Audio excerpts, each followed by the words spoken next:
வணக்கம். Apartment versus independent house. Independent ஹவுஸை compare பண்ணும்போது அப்பார்ட்மெண்ட்டில் என்னென்ன பெனிஃபிட்ஸ் இருக்குன்றதை பற்றி பார்க்கலாம். முக்கியமாக 8 பெனிஃபிட்ஸை பற்றி பார்க்கலாம். கூடவே கடைசியில் 2 டிஸ்அட்வான்டேஜ் ட்ராபேக்ஸையும் பார்க்கலாம். ஓகே, இதில் அப்பார்ட்மெண்ட்டை பற்றி தான் நம்ம முக்கியமாக பார்க்க போகிறோம். அப்பார்ட்மெண்ட் விசஸ் இண்டிபெண்ட் ஹவுஸ்ன்றதுனாலும் அப்பார்ட்மெண்ட்டை பற்றி தான் பார்க்க போகிறோம். அதோடைய முக்கியமான பெனிஃபிட்ஸையும் பார்க்க போகிறோம், ட்ராபேக்ஸும் பார்க்க போகிறோம். இண்டிபெண்ட் ஹவுஸை பற்றி தனி வீடியோவில் பார்க்கலாம். ஓகே, அப்பார்ட்மெண்ட்டில் என்ன பெனிஃபிட்ஸ்? நம்பர் 1, இப்போது லேடிஸ் தனியாக வீட்டில் இருக்காங்க, ஹஸ்பண்ட் ஊருக்கு போகிறார், வெளியூருக்கு போகிறார், அல்லது வெளிநாடு போகிறார், எப்படியோ வீட்டில் இல்லாமல் இருக்கும்போது பெண்கள் தனியாக இருக்கிறதுக்கு அப்பார்ட்மெண்ட்டாக இருக்கும்போது பாதுகாப்பு தன்மை கொஞ்சம் அதிகமாக இருக்கிறது. அப்பார்ட்மெண்ட்டில் செக்யூரிட்டி இருப்பாங்க. நான் சொல்கிற எல்லா அப்பார்ட்மெண்ட்டுமே பார்த்தீங்கன்னா ஒரு 100 ஃப்ளாட்லேருந்து 300 ஃப்ளாட் அந்த ரேஞ்சில் இருக்கிறது. அதாவது 5 வீடு 10 வீடுன்ற மாதிரி இல்லாமல் குறைந்தபட்சம் 100 வீட்டுக்கு மேலே இருக்கிற அப்பார்ட்மெண்ட்டை பற்றி நான் சொல்கிறேன். இந்த கம்பேரிசனுமே அந்த மாதிரி ஒரு அப்பார்ட்மெண்ட் கம்பேரிசன் தான். ஸோ அந்த மாதிரி அப்பார்ட்மெண்ட்டில் செக்யூரிட்டிஸ் இருப்பாங்க. செக்யூரிட்டிஸ் இருக்கிறது மட்டும் இல்லாமல் வீடுகள் நெருக்கமாக அதிகமான வீடுகள் இருக்கும்போது ஒரு சேஃப்டி ஆஸ்பெக்டில் நம்மளுக்கு பீஸ் ஆஃப் மைண்ட் இருக்கும். ஸோ பீஸ் ஆஃப் மைண்டை நம்ம ஒரு லேடிஸ் தனியாக கூட வீட்டில் இருக்கலாம், அதில் எந்த பிரச்சனையும் இருக்காது. ஸோ சேஃப்டி ஆஸ்பெக்ட் ஒன்று. ஓகே, அடுத்து என்ன பெனிஃபிட்ஸ் இருக்குது? அடுத்து காமன் அம்யூனிட்டிஸ்ன்றது இப்போது சில்ட்ரன் பிளே ஏரியா அல்லது இப்போது பெரியவங்களுக்கு வாக்கிங் போகிறதுக்கு ஒரு சேஃபாக கம்யூனிட்டிக்குள்ளேயே வாக்கிங் போயிட்டு வரலாம். அது மாதிரி ஜிம் இருக்கும், ஸ்விம்மிங் பூல் இருக்கும். அடுத்து சில அப்பார்ட்மெண்ட்டில் கிளப் ஹவுஸ்ன்ற மாதிரி இருக்கும். கிளப் ஹவுஸில் சில பெனிஃபிட்ஸ் இருக்கும். அது அவங்கவுங்க பார்ட்டி ஹால் அந்த மாதிரிலாம் இருக்கும். அந்த பார்ட்டி ஹால் அவங்கவுங்க எதனா ஃபங்க்ஷன் பண்ணணுன்னா அந்த டைமில் அவங்க அவைல் பண்ணிக்கலாம். சில அப்பார்ட்மெண்ட்டில் தியேட்டர் இருக்கும், மினி தியேட்டர் இருக்கும், லைப்ரரி இருக்கும், ரீடிங் ரூம் இருக்கும், இன்டோர் கேம்ஸ் இருக்கும், அவுட்டோர் கேம்ஸ் இருக்கும். இந்த மாதிரி பெனிஃபிட்ஸ், இந்த மாதிரி அம்யூனிட்டிஸை நம்ம யூஸ் பண்ணுறது நம்ம ஒரு கம்யூனிட்டிக்குள்ளே நம்ம யூஸ் பண்ணுறது ஒரு நல்ல பெனிஃபிட்ஸாக இருக்கும். இந்த மாதிரி பெனிஃபிட்ஸ்லாம் நம்ம ஒரு தனி இண்டிவிஜுவல் ஹவுஸ்லேருந்து இது பண்ணோம்னா ஒவ்வொன்றுக்கும் தனித்தனியாக பே பண்ணுற மாதிரி இருக்கும். அது எந்தெந்த இடத்துல எது இருக்குன்றது தெரியாது. ஒவ்வொரு இடத்துக்கும் போயிட்டு வரதுக்கு ட்ராவல் டைம் ஆகும். பட் ஒரே கம்யூனிட்டிக்குள்ளே எல்லாமே இருக்கும்போது அது ஒரு சேஃபாகவும் இருக்கும்.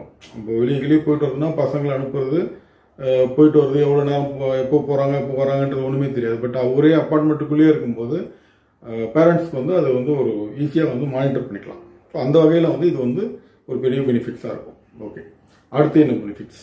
அடுத்து ஒரு மெயின்டெனன்ஸ். இப்போ வீட்டில் ஒரு ப்ளம்பிங் ஏதோ ஒரு இஷ்யூ வருது அல்லது எலக்ட்ரிக்கலில் ஏதோ ஒரு இஷ்யூ வருதுன்னா அப்பார்ட்மெண்ட்டில் அசோசியேஷன் டீம் இருப்பாங்க.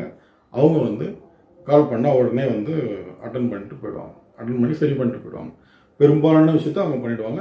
அது இல்லாமல் சில விஷயங்கள் ஏற்படலாம்.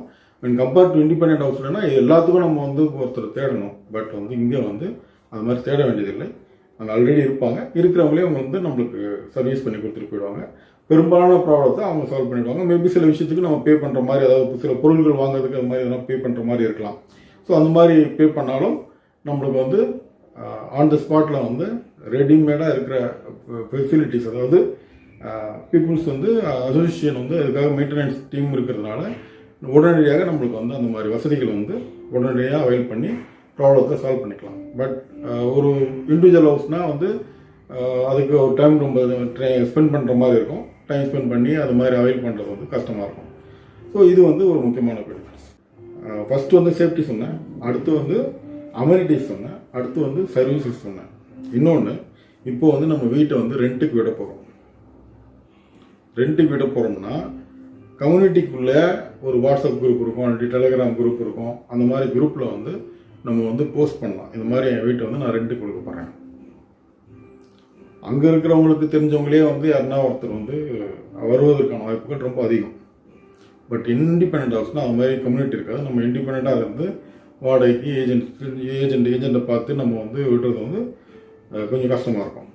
ஸோ ரெண்டல் நம்ம ஒரு ப்ராப்பர்ட்டி வச்சுருக்கோம், ஒரு வீடு வாங்கியிருக்கோம், அதில் நம்ம இல்லை, நம்ம வெளியே இருக்கோம். பட் அந்த இடத்துல ரெண்ட்டுக்கு விடணும்னு நினச்சோம்னா ஈஸியாக ரெண்ட்டுக்கு விட்டுடலாம். அந்த கம்யூனிட்டிக்குள்ளேயே வந்து பெரும்பாலும் வந்து ரெண்ட்டுக்கு வந்து யாருன்னா எடுத்து அது பண்ணிவிடுவாங்க. மோஸ்ட் ப்ராபப்லி இது வந்து சிட்டியில் இருக்கிற மாதிரி அப்பார்ட்மெண்ட்டுக்கு, ரொம்ப அவுட் சைட் ஆஃப் சிட்டி அல்லது ஏதோ ஒரு இடத்துல அப்பார்ட்மெண்ட் கட்டியிருக்காங்க, அங்கே ஒன்று வாங்கியிருக்காங்க, ரெண்ட்டுக்கு போக மாட்டுதுன்னா இது வந்து நான் பொதுவாக சொல்கிறேன். பெரும்பாலும் ப்ராபபிலிட்டி ஆஸ்பெக்டில் நம்மளுக்கு வந்து சிட்டியில் இருக்கிற இது அப்பார்ட்மெண்ட்டுக்கு இது பெரும்பாலும் பொருந்தும். ஓகே, அதே மாதிரி ஒரு ப்ராப்பர்ட்டியை சேல் பண்ணணும்னு நினச்சோம்னா, சேல் பண்ணுறதுனாலுமே கூட நம்ம வந்து இது ஒரு கம்யூனிட்டிக்குள்ளே நம்ம வந்து இந்த மாதிரி நான் வீடை வந்து சேல் பண்ண போகிறேன் அப்படின்னு நம்ம ஒரு போஸ்ட் போடும்போது ஈஸியாக வந்து நம்மளுக்கு வந்து அந்த கம்யூனிட்டிக்குள்ளே இருக்கிறவங்களே வந்து வாங்குவதற்கான வாய்ப்பு இருக்குது. அவங்களுக்கு தெரிஞ்சவங்களுக்கு வாங்குறதுக்கான வாய்ப்புகளும் உண்டு. இண்டிவிஜுவல் ஹவுஸை சேல் பண்ணுறத விட இந்த மாதிரி இருக்கிற வீட்டை சேல் பண்ணுறது வந்து கொஞ்சம் எளிதாக இருக்கும். பட் இங்கே வந்து இன்னொரு பாயிண்ட் இருக்குது. எவ்வளோ ரேட்டுக்கு சேல் பண்ண போகிறோம், எவ்வளோ லாபகரமாக இருக்குமான்றதுலாம் அது வேறு ஆஸ்பெக்ட். இது வந்து சேல் பண்ணுறதுக்கு ஒரு லீடு வர்றதுக்கான வாய்ப்புகள் வந்து அப்பார்ட்மெண்ட்டில் அதிகம். ஓகே, வேறு என்ன பெனிஃபிட்ஸ் இருக்குது? நம்ம அப்பார்ட்மெண்ட் வாங்கும்போது லீகல் ஆஸ்பெக்டை வந்து நம்ம வந்து ரொம்ப கஷ்டப்பட்டு பார்க்க வேண்டியதில்லை. ஓரளவுக்கு ஃபெமிலியர் பில்டராக இருந்தாலே நம்மளுக்கு வந்து அங்கே பெரும்பாலும் வந்து லீகல் இஷ்யூஸ் எதுவுமே இருக்காது. பெரும்பாலான பேங்க்கில் வந்து லோன் ஆஃபர் பண்ணுவாங்க. அந்த பேங்க்லேயே வந்து அந்த ப்ராப்பர்ட்டியோடைய லீகல் ஆஸ்பெக்டை எல்லாத்தையும் செக் பண்ணி நம்மளுக்கு வந்து கொடுப்பாங்க.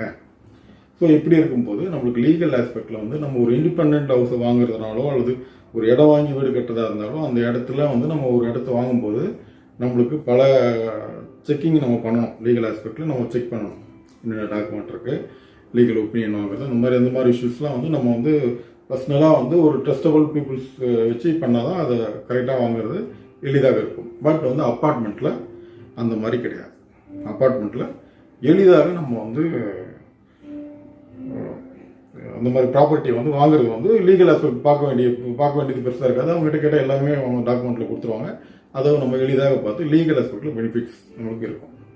அடுத்து சில்ட்ரன்ஸ்க்கு வந்து ஒரு கம்யூனிட்டியாக, ஒரு சில்ட்ரன்ஸ்க்கு மட்டும் இல்லை, எல்லாருக்குமே வந்து ஒரு கம்யூனிட்டிக்குள்ளே இருக்கும்போது ஒரு ரிலேஷன்ஷிப் பில்ட் பண்ணுறது கொஞ்சம் எளிதாக இருக்கும். அதாவது நம்ம பசங்க வந்து ஒரு குறிப்பிட்ட பீப்புள் கிட்ட மிங்கிள் ஆகுறது, அதுவும் நம்ம ஈக்குவல். பெரும்பாலான அப்பார்ட்மெண்ட்டுடைய ப்ரைஸ் பார்த்தீங்கன்னா ஒரு ரேஞ்சில் தான் இருக்கும். அந்த ப்ரைஸ் ரேஞ்சில் இருக்கிறவங்க ஓரளவுக்கு ஒரு கேட்டகரியில் இருக்கிற மாதிரி இருப்பாங்க பெரும்பாலும். எக்ஸெப்ஷன் கண்டிப்பாக இருக்கும், பட் பெரும்பாலும் அப்படி இருப்பாங்க. அதே மாதிரி ஒரு ஐடி கம்பெனி பக்கத்தில் ஒரு அப்பார்ட்மெண்ட் இருக்குன்னா அங்கே ஐடி கம்பெனியில் ஒர்க் பண்ணுறவங்க ரொம்ப பேர் இருப்பாங்க. அப்போது ஒரு கேட்டகரி ஆஃப் பீப்புள் அங்கே இருப்பாங்க. ஒரு ஸ்கூல் பக்கத்தில் ஒரு அப்பார்ட்மெண்ட் இருக்குன்னா அந்த ஸ்கூலில் படிக்கிறவங்க ரொம்ப பேர் இருப்பாங்க. ஸோ அந்த கேட்டகரி ஆஃப் பீப்புள் அதிகமான பேர் இருப்பாங்க.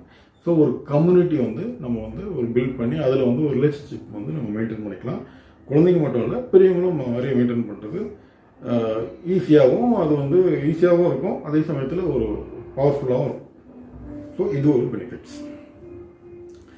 வேறு என்ன பெனிஃபிட்ஸ் இருக்குது? இது இல்லாமல் அப்பார்ட்மெண்ட் வந்து ஒரு பர்டிகுலர் ஏரியாவில் நீங்கள் வீடு வாங்கணும்னு நினச்சிங்கன்னா அந்த பர்டிகுலர் ஏரியாவில் இண்டிபெண்ட் ஹவுஸை விட அப்பார்ட்மெண்ட் நீங்கள் ப்ரிஃபர் பண்ணிங்கன்னா காஸ்ட்டு ரொம்ப கம்மியாக இருக்கும். காஸ்ட்டு வந்து ஒரு முக்கியமான ஃபேக்டர். நம்ம வந்து இப்போ ஒரு அடையார், இப்போ சென்னையில் வந்து அடையாரில் வந்து ஒரு எல்பி ரோடு ரோட்டில் ஒரு ப்ராப்பர்ட்டி வாங்கணும்னு நினச்சோம்னா, அல்லது ரோடு பக்கத்தில் ஒரு ப்ராப்பர்ட்டி வாங்கணும்னு நினச்சோம்னா அந்த இடத்துல ஒரு பர்டிகுலர் இடத்த நம்ம ப்ரிஃபர் பண்ணி வாங்கணும்னு நினைக்கும் போது அந்த இடத்துல இண்டிபெண்ட் ஹவுஸ் வாங்குறதா இருந்தால் லேண்டு வாங்கி கன்ஸ்ட்ரக்ஷன் பண்ணுறது அல்லது ஆல்ரெடி லேண்ட் வாங்கி கன்ஸ்ட்ரக்ஷன் பண்ணி ஒரு தனி வீடை வந்து நம்ம வாங்கணும்னா அதோடைய காஸ்ட் வந்து ரொம்ப அதிகமாக இருக்கும். அதுவே அதே இடத்துல இருக்கிற ஒரு அப்பார்ட்மெண்ட்டில் ஒரு வீடு வாங்கணும்னா அது வந்து கண்டிப்பாக ரேட் கம்மியாக இருக்கும். அப்பார்ட்மெண்ட்டில் அதே ஸ்கொயர் ஃபீட், நம்ம 2000 ஸ்கொயர் ஃபீட்டில் வீடு வாங்கணும்னு நினச்சாலும் சரி, 1000 ஸ்கொயர் ஃபீட்டில் வீடு வாங்கணும்னு நினச்சாலும், வீடு கட்டணும்னு நினச்சாலும் சரி, அப்பார்ட்மெண்ட் அண்டு இண்டிபெண்ட் ஹவுஸை நம்ம வந்து கம்பேர் பண்ணோம்னா இந்த அப்பார்ட்மெண்ட் காஸ்ட் வந்து ரொம்ப கம்மியாக இருக்கும். ஒரு பர்டிகுலர் இடத்துல வாழணும், அந்த பர்டிகுலர் இடத்துல தான் நான் இருக்கணும்னு நினைக்கிறவங்களுக்கு அப்பார்ட்மெண்ட் வந்து காஸ்ட் எஃபெக்டிவாக இருக்குன்றதுல சந்தேகமே கிடையாது. எனி எமர்ஜென்சி நம்மளுக்கு வந்து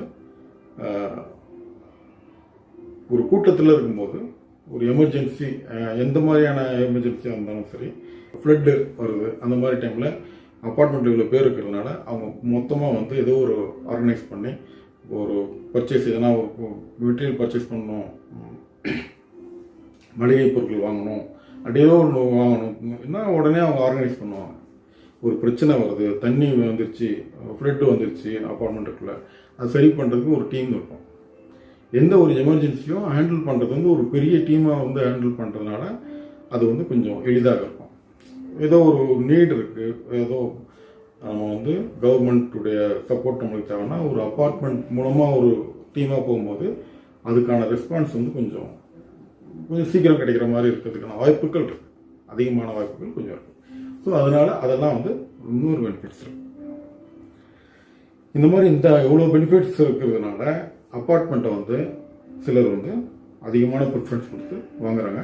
அப்பார்ட்மெண்ட்டும் சென்னையில் பார்த்தீங்கன்னா ஏகப்பட்ட அப்பார்ட்மெண்ட், 200 வீடு 300 வீடுன்றது இல்லாமல் 1000 வீடு 1500 வீடுன்ற மாதிரி அப்பார்ட்மெண்ட்லாம் கூட ஏகப்பட்ட அப்பார்ட்மெண்ட் சென்னை ஃபுல்லாக வந்துக்கிட்டே இருக்குது. 10 மாடின்றது போக 20 மாடி 30 மாடின்ற அளவுக்கு அப்பார்ட்மெண்ட் வந்து பெரிய பெரிய அப்பார்ட்மெண்ட்டாக வந்து அதிகமான அப்பார்ட்மெண்ட் வந்து ஆல்ரெடி எக்ஸிஸ்டிங்காக ஏகப்பட்ட அப்பார்ட்மெண்ட் இருக்குது. புதிதாகவும் அப்பார்ட்மெண்ட் வந்துக்கிட்டு இருக்கு. ஒரு காலத்தில் வந்து 18 மாடி இருக்கிறது தான் நம்பர் 1 பெரிய சென்னையில் டாலஸ்ட் பில்டிங்காக இருந்துச்சு.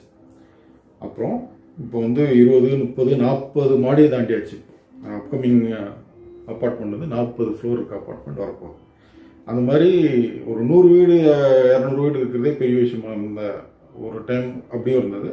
இப்போ வந்து 1000 வீடுலாம் வந்து சர்வசாதாரணமாகி போயிட்டது. ஸோ இந்த மாதிரி இவ்வளோ அப்பார்ட்மெண்ட், இவ்வளோ கம்பெனிகள், சென்னை கம்பெனி மட்டும் இல்லாமல் பெங்களூர்லேருந்து கம்பெனிகள்லாம் சென்னைக்கு வருது.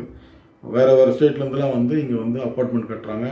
பெரிய இன்வெஸ்ட்மெண்ட் பண்ணி பெரிய பெரிய அப்பார்ட்மெண்ட் பண்ணுறாங்கன்னா இந்த நீடு, மக்களுடைய ப்ரிஃபரன்ஸ் கண்டிப்பாக இருக்கிறதுனால தான் இந்த மாதிரி பிஸ்னஸ் நடக்குது. ஓகே, இதில் இன்னும் டிஸ்அட்வான்டேஜ், அதாவது இன்னும் ட்ராபேக்ஸ் இருக்குது அப்படின்னு பார்த்தா, ட்ராபேக்ஸில் முக்கியமான ஒரு ட்ராபேக் பார்த்தீங்கன்னா அப்பார்ட்மெண்ட்டுக்கு மெயின்டெனன்ஸ் பே பண்ணணும்.